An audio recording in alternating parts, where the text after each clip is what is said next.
Welcome to Hollywood Latest Reports. After Joseph Larson's sermon, Gabriel Swaggart's late-night tweet felt like a window into a soul that was quietly shattering. His words, "My heart only desires to do good, but every person breaks for one reason or another. I am searching for myself within my own soul," were not the carefully measured lines of a polished preacher. They were the raw confession of a man carrying a weight too heavy to disguise any longer. For years, Gabriel has stood behind the pulpit with energy and authority. Yet in that single moment online, he showed the world that even the strongest voices can tremble when they are left alone with their thoughts. People who read the tweet over and over again described it as haunting. Some said they could feel the heaviness behind the words, almost as if Gabriel had been holding back tears while typing. Others suggested that this was not just a passing sentiment, but a glimpse into something deeper, a battle that he had been fighting silently for a long time. His message resonated because it captured a universal truth: everyone breaks, no matter how determined they are to do good.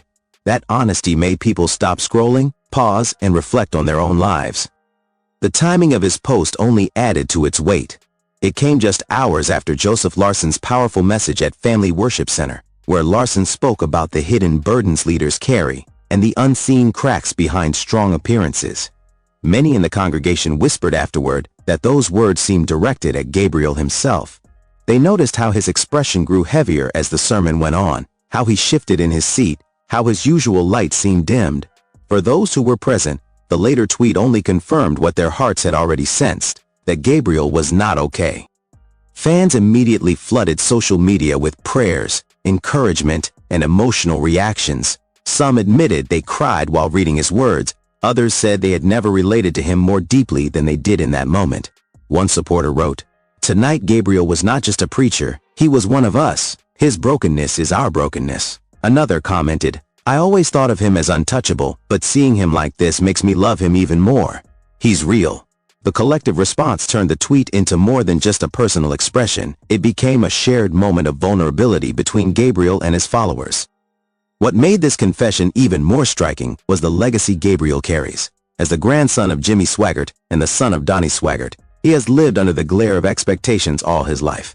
Every word he speaks, every sermon he delivers, every move he makes is scrutinized not only as his own but as part of the family's long-standing ministry. To admit brokenness under that kind of pressure is not easy. It risks criticism, it risks misunderstanding, and yet Gabriel chose transparency over silence. In doing so, he reminded everyone that carrying a legacy does not shield a person from pain, it often magnifies it.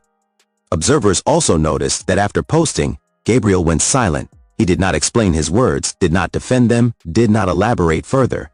That silence itself spoke volumes. It suggested that this was not a moment crafted for attention, but a cry that slipped out naturally, too raw to be packaged with explanation. The absence of follow-up made the tweet echo even louder, leaving people to wonder what he was enduring privately. Was it the overwhelming responsibility of ministry? Was it personal struggles hidden behind closed doors? Or was it simply the universal human weight of trying to be strong for everyone else while quietly crumbling inside? Speculation aside, what cannot be denied is that the moment marked a turning point in how people view Gabriel. Before, he was seen primarily as a preacher, a leader, and a representative of his family's ministry.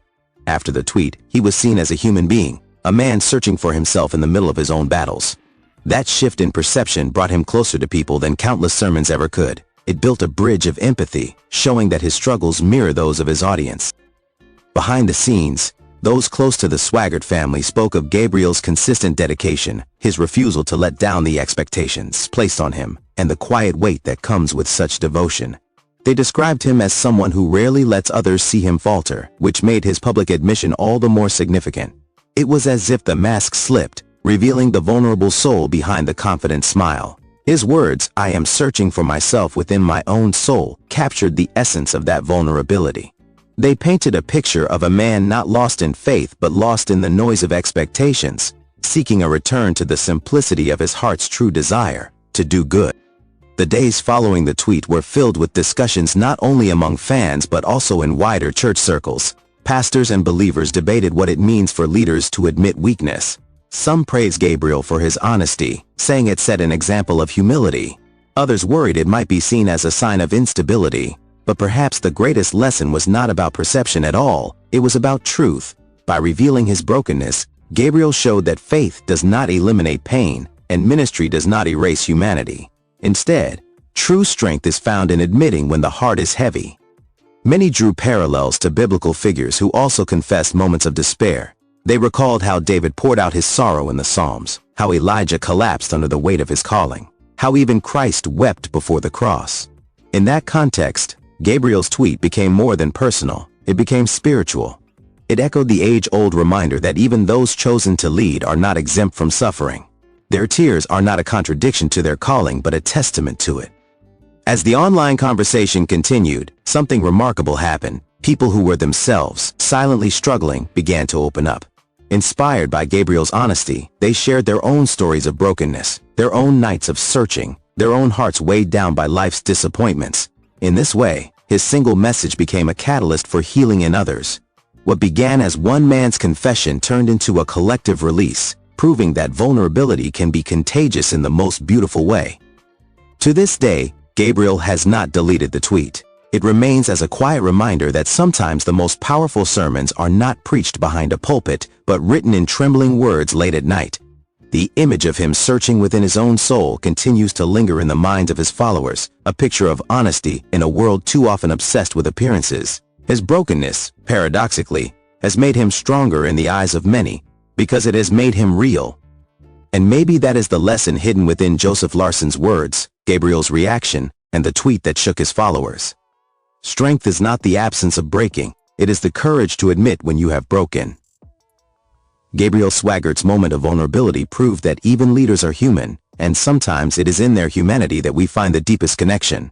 For now, the journey he spoke of, the search within his soul continues. But one thing is certain, he is not searching alone. Thousands are walking with him in spirit, carrying his words in their hearts and praying that from the pieces of his brokenness, something even more beautiful will emerge. The silence that followed Gabriel's message became almost louder than the words themselves. For many, it was not just the vulnerability that struck them, but the courage it took to leave those words hanging in the public space without explanation.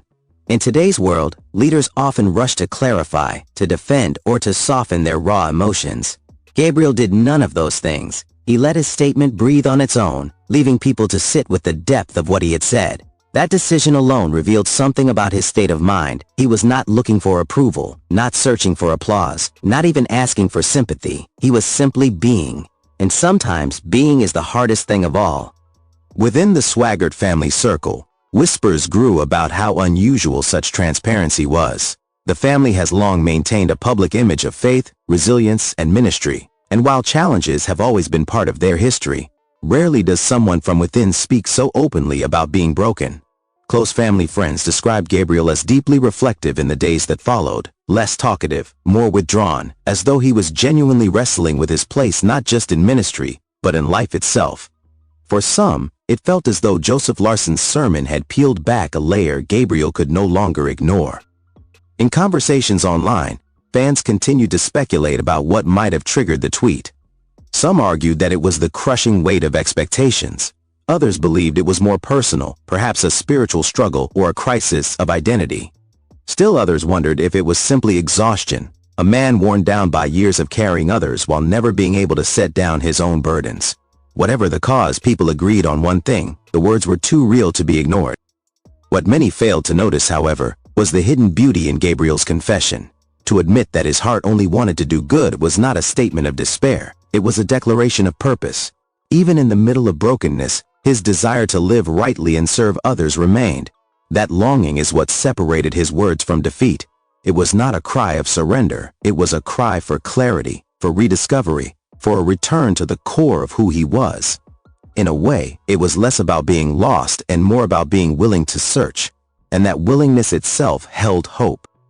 Meanwhile, in Family Worship Center, the congregation began to speak about the change they had sensed in Gabriel's recent messages. Some recalled subtle shifts in his tone, moments where his sermons carried an extra weight, as though drawn from personal pain. One member said, "I thought he was preaching to us, but now I think he was preaching to himself too." That realization spread quickly, and suddenly people were re-listening to his sermons with new ears, trying to find hidden clues in his words. It was as if the tweet had unlocked a deeper context, allowing people to connect the dots between the man on stage and the man behind the keyboard. Other preachers and Christian leaders also began to quietly discuss the moment. For some, it was a wake-up call about the pressures of ministry. Too often, pastors are expected to be immune to the struggles they counsel others through. Gabriel's openness shattered that illusion, reminding fellow ministers that it is possible to serve while still hurting. In private groups and forums, pastors admitted that they too had moments where they felt completely broken but were too afraid to say it out loud. Gabriel had voiced what so many of them had buried. For Gabriel himself, the impact of that confession will likely unfold over time.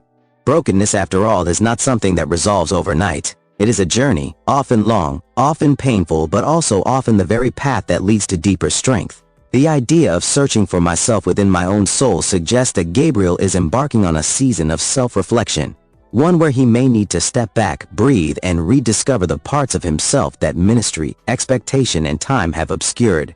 It is in these seasons that leaders either burn out or find renewal, and many of his supporters are praying the latter will be true for him.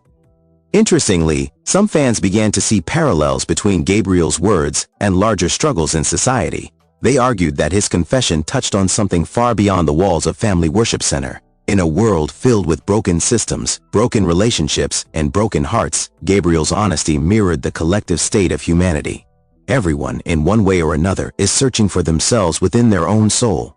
His tweet then was not just about him, it was about all of us. That universality is perhaps why it struck such a chord. The ripple effect of his vulnerability may continue to spread. Already, testimonies are surfacing of individuals who found comfort in knowing that someone they admired also struggled. Some said they finally opened up to their families about their own pain. Others admitted they felt less alone in their private battles. This unintentional ministry, the ministry of honesty, might prove to be one of Gabriel's most impactful legacies. Sometimes, it is not polished sermons that changed lives, but the fragile truth of a broken heart laid bare.